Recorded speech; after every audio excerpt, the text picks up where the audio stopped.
জয় গুরু জয় গুরু।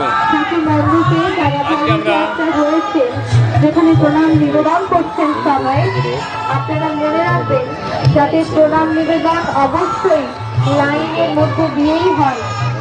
জয় গুরু। তারা দয়া করে আমাদের রাখুন এবং অন্যদেরকেও শান্তিপূর্ণভাবে এখানে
Thank you.